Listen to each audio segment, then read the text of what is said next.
Get the show together. Dad! Yes? Dad, can you make sure the camera is focused on? Can you come put the camera on here? Gotta have a second pair of hands, old man. Okay. Alright. What you doing with that hat on your head? It's supposed to be an image thing. You don't like it? Nah. Right now? Oh, okay, Dad. You're our producer now. And you need to take off that stocking cap and those ridiculous shades. Ridiculous?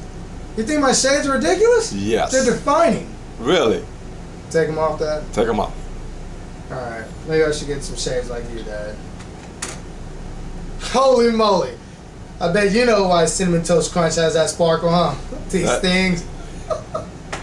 Alright. Guys, welcome to the show. Part 2, Addictions. And I want you guys to think with me. Have you ever heard that drugs themselves are addicting? I'm constantly at odds with this because of the previous definition in my other show about addictions. So obviously it's more of a mental thing than a drug itself. I mean, look at America's so-called war on drugs. Which is kind of funny because it's still being pumped in our systems. It's actually one of the cornerstones of our economic prosperity. But you didn't hear that from me. Anyways, that whole thing is predicated that if we separate the drug from the person addicted to it, then we could forcefully end that craving, which is wrong. But if we look at addiction in a broader sense, you would know that the definition, or using the definition, that nothing is addictive in and by itself. Not everybody that shops becomes a shopaholic. Not everybody that eats food becomes addicted to food. Not everybody that drinks up a glass of wine becomes an alcoholic. So, and also with weed, not everybody that smokes weed becomes completely addicted to that. I mean, yeah, you have some people that are more susceptible than others. And that's my question. I want you to ask yourself, what would make a person more susceptible to an illicit drug or type of behavior than it would somebody else? Because obviously it's a combination of the susceptibility of an individual and the potentially addicting substance or behavior that actually leads up to addiction. So what I'm saying is, it's not just the drugs that are addictive, it's the person doing it. That person could be a little bit more suspect than someone else.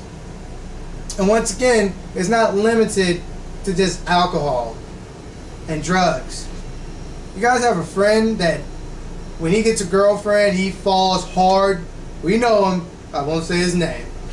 But compared to other people who, girlfriend are the same people. This guy gets a girlfriend, it's like he's addicted. He's hooked. Because there's something inside of him.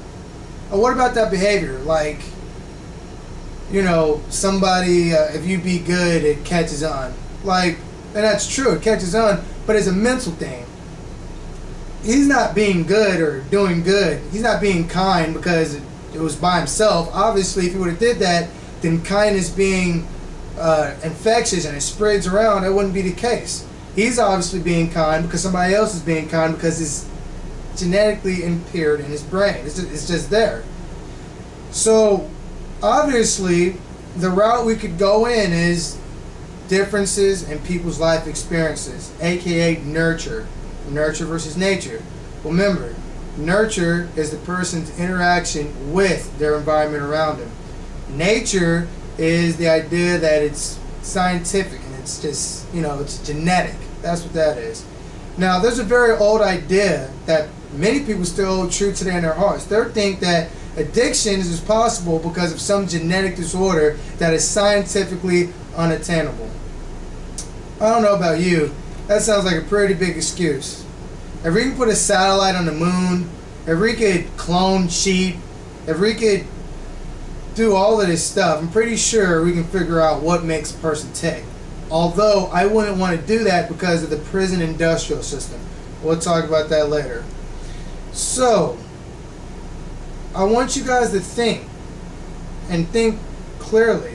Has there been cases in which someone's life experience affected them not only their outlook, not only how they act, but in some cases, their brains and its environment. And more and more and more, people are beginning to realize that it all starts, my word of the day, uteral. It all starts in uteral. So that will be my next episode, environment, uteral, and how experiences from that can lead up to who you are today. It's a little short today. Thanks for watching. Johnny says off.